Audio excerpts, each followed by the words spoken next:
Breaking news చూస్తున్నాం. రష్యాలో భారీ భూకంపం సంభవించింది. రష్యాలోని కామచెట్కా ద్వీపకల్పానికి సమీపంలో రిక్టర్ స్కేల్పై తీవ్రత 8.7గా నమోదైంది. దీంతో జపాన్ వాతావరణ శాఖ రష్యా తీరంలో సునామీ హెచ్చరిక జారీ చేసింది. 3 మీటర్ల ఎత్తులో అలలు వచ్చే అవకాశం ఉందని అమెరికా హెచ్చరించింది.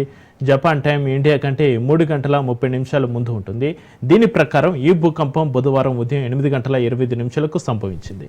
ప్రాథమిక తీవ్రత 8.7గా నమోదైందని ఆ సంస్థ తెలిపింది. Ой-ой-ой, Йося, Йосечка мой маленький, Йосечка. Йося.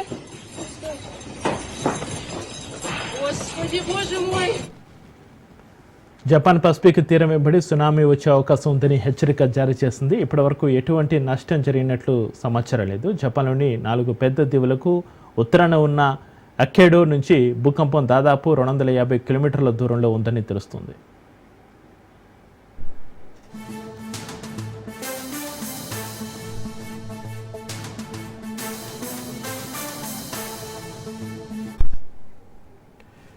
ఈ భూకంప కేంద్రం భూ ఉపరితలం నుంచి 19.3 కిలోమీటర్ల లోతులో ఉన్నట్లుగా యుఎస్ జియోలాజికల్ సర్వే తెలిపింది.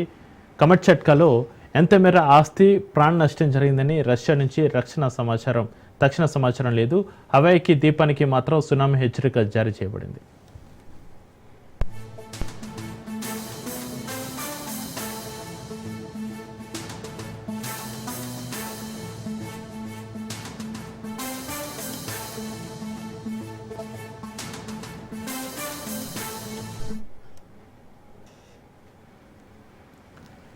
రష్యాలో భారీ భూకంపం సంభవించింది.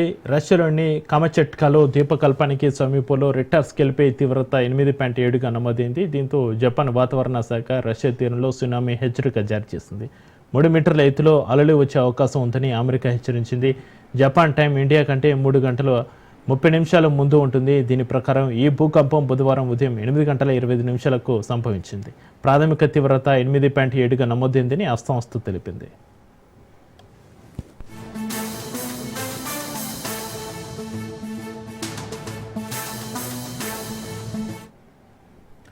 జపాన్ పసిఫిక్ తీరం వెంబడి సునామీ వచ్చే అవకాశం ఉందని హెచ్చరిక జారీ చేసింది. ఇప్పటివరకు ఎటువంటి నష్టం జరిగినట్లు సమాచారం లేదు. జపాన్లోని 4 పెద్ద దీవులకు ఉత్తరాన ఉన్న అక్కేడో నుంచి భూకంపం దాదాపు 250 కిలోమీటర్ల దూరంలో ఉందని తెలుస్తోంది.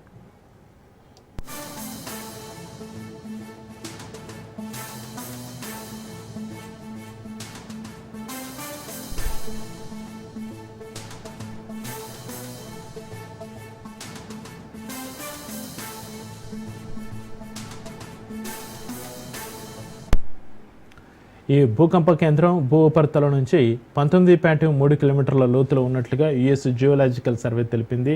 కమచెట్కాలో ఎంత మేర ఆస్తి ప్రాణ నష్టం జరిగిందని రష్యా నుంచి తక్షణ సమాచారం లేదు. హవాయికి ద్వీపానికి మాత్రం సునామీ హెచ్చరిక జారీ చేయబడింది.